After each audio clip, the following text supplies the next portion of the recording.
Praise the lord. ప్రభు మన రక్షకుడైన యేసుక్రీస్తు వారి అతి పరిశుద్ధమైన నామమున మీ అందరికీ వందనాలు.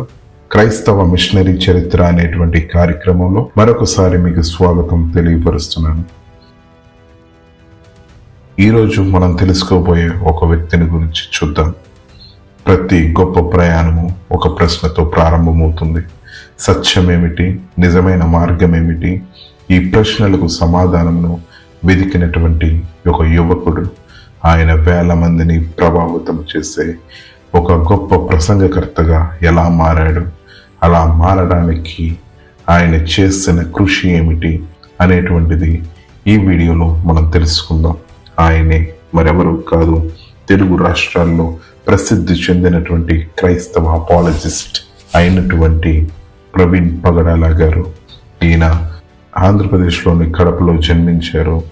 ఈయన చిన్ననాటి నుంచి ఆధ్యాత్మిక విషయాలపై ఆసక్తి చూపి యువకుడిగా ఉన్నప్పుడు ఆయనకి ఒక ముఖ్యమైన ప్రశ్న హృదయంలో లేవనెత్తింది. అసలైన నిజమైనటువంటి దేవుడు ఎవరు అనేటువంటి ప్రశ్న ఆయన జీవితాన్ని పూర్తిగా మార్చివేసింది. అలా ప్రశ్నలో మొదలైనటువంటి సమాధానము కోసం మసీదుకి వెళ్ళేవాడు. తల్లితో కలిసి రోమన్ క్యాథలిక్ చర్చ్ కూడా వెళ్ళేటువంటి వాడు. అలా వెళ్ళినటువంటి తర్వాత చదువు నిమిత్తము హైదరాబాద్ ప్రాంతంలోకి వెళ్ళినప్పుడు ఆ యొక్క హైదరాబాద్ ప్రాంతంలో ఒక సంఘటన ఈయన బహుగా ప్రభావితం చేసింది. 2000 సంవత్సరంలో భక్త సింగ్ గారు, సిఎస్ఐ చర్చెస్ వ్యవస్థాపకులైనటువంటి భక్త సింగ్ గారు మరణముతో అక్కడ క్రైస్తవ ప్రపంచమంతా శోక సందర్భంతో మునిగినటువంటి ఆ సందర్భము చూసి ఆయన బహుగా క్రైస్తవత్వాన్ని వెంబడించాడు. ఆయన ప్రార్థించినప్పుడు దేవుడు తన స్వరముతో మధ్యప్రదేశ్లోని ఇండోర్ ప్రాంతములకు వెళ్ళి పరిచర్యకు వెళ్ళమన్నప్పుడు ఆ మాట విని వెళ్ళారు. బైబిల్ అధ్యయనం ద్వారా యేసు క్రీస్తు బోధనను లోతుగా తెలుసుకున్నారు.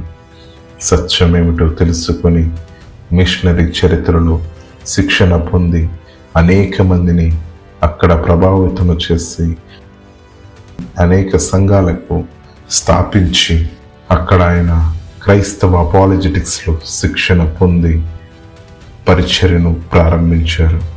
ఆ ప్రాంతంలో కూడా వివిధ మతపరమైనటువంటి చర్చలలో ఆయన పాల్గొన్నట్టుగా మనం చూడవచ్చు. అసలు అపాలజెటిక్స్ సేవ అంటే ఏమిటి? క్రైస్తవ విశ్వాసముపై వచ్చే ప్రశ్నలకు సమాధానం ఇవ్వడం ఆయన సేవలో ముఖ్యమైన భాగమైంది. ఆ యొక్క బైబిల్లో ఉన్నటువంటి వచనాలను వక్రీకరించి లేవనెత్తిన అంశాలకు సమాధానము చెబుతూ, ఎక్స్ప్లెనేషన్ చెబుతూ ఈయన పరిచర్యను సాగించారు. ఆయన బోధనలు చర్చిలలో, సభలలో అనేక చోట్ల ఆయన ప్రసంగాల ద్వారా ప్రజలను ప్రభావితము చేస్తాయి.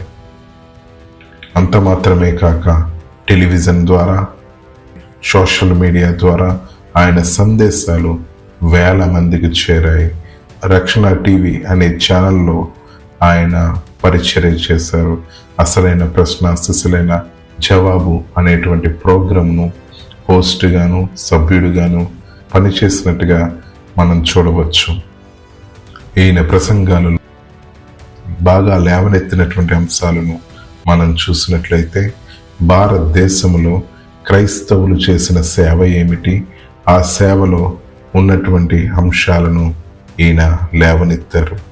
విద్యా రంగంలో క్రైస్తవుడు పాత్ర ఏమిటి, వైద్య రంగంలో క్రైస్తవుడు పాత్ర ఏమిటి, సామాజిక సేవలో క్రైస్తవుడు పాత్ర ఏమిటి, చట్టాలు రూపొందించడంలో క్రైస్తవ పాత్ర ఏమిటి అనేటువంటి ప్రతి అంశాలను ఆధారాలతో చరిత్రలో ఉన్నటువంటి అంశాలను అనేక చోట్ల బోధించేవాడు. ముఖ్యంగా వైద్య సేవలో క్రైస్తవ మిషనరీలు భారతదేశంలో విద్యారంగానికి గొప్ప సేవ చేశారని పాఠశాలలు ప్రారంభించడం, కళాశాలలో ప్రారంభించడం, యూనివర్సిటీలు ప్రారంభించడం, బాలికలకు విద్యా సంస్థలను స్థాపించారని, అత్యాధునికమైనటువంటి విద్యా విధానాన్ని భారతదేశానికి పరిచయం చేసినటువంటి వారిలో క్రైస్తవుల పాత్ర ఉంది అని చెప్పే ప్రయత్నము చేశారు. అలాగే వైద్య సేవలు, గ్రామీణ ప్రాంతాలలో ఆసుపత్రులు స్థాపించి వైద్య సేవలు క్రైస్తవులు చేసిన సేవ ఆయన వివరించే ప్రయత్నం చేశారు. హాస్పిటల్ ప్రారంభించడము, గ్రామీణ ప్రాంతంలో ఆసుపత్రులు స్థాపించడము, నర్సింగ్ వ్యవస్థను అభివృద్ధి చేయటము, కుష్టు వ్యాధిగ్రస్తులకు హాస్పిటల్ కట్టడంలో క్రైస్తవుల పాత్ర ఉందని తెలియపరిచారు.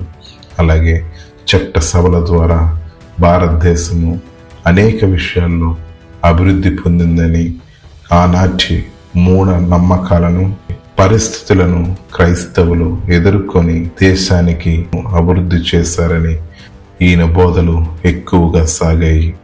అలాగే క్రైస్తవ నాయకులు విద్యా హక్కుల కోసము, మైనారిటీ హక్కుల కోసము, సామాజిక న్యాయం కోసము పనిచేశారని ఈయన బోధనలు మనం వింటూ ఉన్నాము.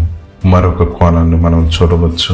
క్రైస్తవ ప్రసంగకర్తే కాక, అపాలజెటిక్కే కాక, క్రైస్తవ మిషనరీయే కాక, వ్యాపారవేత్త కూడా.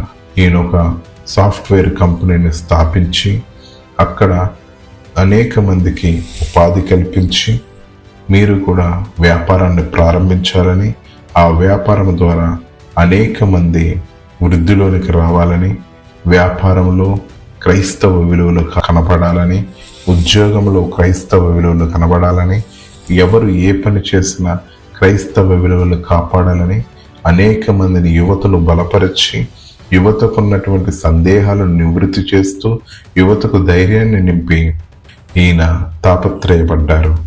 అలాంటి తాపత్రయంలో ఈయన కొన్ని వివాదాలను ఎదుర్కొన్నారు. మతపరమైనటువంటి వివాదాలు, క్రైస్తవ విలువలను చెప్పే క్రమంలో కొన్ని వివాదాలను ఎదుర్కొన్నారు. దాని వలన అనేకమైనటువంటి పెద్ద చర్చలు జరిగాయి. ఈయన క్రీస్తును వెంబడించి అనేక మందికి సామాజిక సేవలను, అనేక మందిని చదివించినట్లుగా, హక్కును చేర్చుకున్నట్టుగా, అనాథాశ్రమం ప్రారంభించినట్టుగా, అనేక మంది శిష్యులు ఏర్పాటు చేసినట్టుగా చరిత్రలో మనం చూడవచ్చు. 2025 సంవత్సరం మార్చిలో ఆయన హైదరాబాద్ నుంచి రాజమండ్రి ప్రయాణ మార్గములో మరణించారని, ఆ మరణ వార్త విని యావత్ క్రైస్తవ ప్రపంచమంతా కలిచివేయబడింది. ఆ బాధ నుంచి కోలుకోవడానికి అనేక దినాలు పట్టింది. ఆయన మరణము అనేక మందిని ప్రభావితము చేస్తుంది. ఆయన బ్రతికుండగా చేస్తున్నటువంటి బోధలు ఆయన మరణించిన తర్వాత అనేక మందిని ప్రభావితము చేస్తాయి. ఆయన మన మధ్య లేకపోవచ్చు, కానీ ఆయన బోధలు నేటికి ఈ క్రైస్తవ సమాజము వింటూ ఉన్నది. ఆయన లేకపోవచ్చు, కానీ ఆయన బోధనలు అనేక మందిని ప్రభావితం చేస్తాయి. సత్యాన్ని వెతికినటువంటి వ్యక్తి వేల మందికి మార్గదర్శకుడయ్యాడు. అనేక మందిని ఆయన బోధనలో ధైర్యపరిచాడు. మై కింగ్, మా రాజు, మై కింగ్, నా రాజు అన్న మాటలు నేటికి అనేక మంది హృదయాలలో నింపుకున్నారు. ఈ చర్చలన్నిటి వెనకాల మీ వెనక ఎవరైనా ఉన్నారు? అంటే పేరు చెప్తే కూడా అవతల భయపడిపోతారు. అలాంటి పెద్దవాళ్ళు ఉన్నారు మా వెనక. ఆయన పేరు యేసు. ఒక పక్క అంటే క్రైస్తవ వ్యతిరేకులు ఎవరైతే ఉన్నారో, క్రైస్తవ భావజాలాన్ని తప్పుడు భావజాలంగాను, దేశద్రోహంగాను చెప్పేవాళ్ళు ఉన్నారు. అలాంటి వారికి ఎదురొడ్డి మాట్లాడుతున్నారు కదా. మీకు ఇలాంటి సమయంలో ఏదైనా జరగకూడదు జరిగి, లేకపోతే ఏదైనా అవ్వకూడదు అయ్యి మీ కుటుంబానికో మీకో ఇలాంటి సమయాల్లో మీరు చేసేవన్నీ రెండే. ఒకటి ఆర్థికంగా దెబ్బ కొట్టడం గానీ, లేకపోతే భౌతిక శరీరానికి. ఈ రెండిట్లో ఈ రెండు ఆల్రెడీ జరుగుతూ వచ్చాయి, కొత్త ఏం కాదు. ఇక ముందు జరుగుతూ ఉంటాయి, అది కూడా కొత్త ఉండదు. అందులో కూడా సర్ప్రైజ్ ఏం లేదు. కానీ ప్రభు దయను బట్టి ఆయన నన్ను పట్టుకున్నంత వరకు, ప్రభు ఇంతవరకు బిబ్బు గారు చెప్పినట్లు నా చేతిలోనికి వచ్చిన వారిని ఎవడు విడిపించుకోలేడు అని ప్రభు అంటాడు యోహాను సువార్తలో. కాబట్టి నేను ఆయన చేతిలో భద్రంగా ఉన్నాను, నన్ను ఆయన నుంచి ఎవరు విడిపించారు. కూతుర్లు ఉన్న వాళ్ళందరూ చేయతడా? కూతురు మిమ్మల్ని అడగలేదమ్మా, ఇక్కడ అడిగాను. మీరు ధన్యులు, మీరు ధన్యులు. ఆ స్వరము అనేక మందిని బలపరుచుంది. నీవు కూడా సత్యమును వెతుకు, సత్యము నిన్ను విమోచిస్తుంది. భక్త సింగ్ గారి మరణము ఏ విధంగా అయితే ప్రవీణ్ పగడాల గారిని ప్రభావితం చేస్తుందో, అలానే ప్రవీణ్ పగడాల గారి మరణము అనేక మందిని ప్రభావితం చేస్తుంది, అనేక మందికి మాదిరికరంగా మారింది. ఒకవేళ ఆ గుంపులో నీవు కూడా ఉంటే సమయం వృధా చేయక దేవుని భారము కలిగి ముందుకు సాగు.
And now me, my family and everybody here has to continue the ministry what he has shown us. And also, as our Lord Jesus Christ teaches us to be in peace and harmony, we have to show through our lives also. We are not here to take revenge. We are here to preach, teach His kingdom and take His kingdom off. So I request everybody who followed him to be like Praveen. He was a humble and generous man. He was not a person who takes revenge. He forgives everybody. We are here to forgive everybody.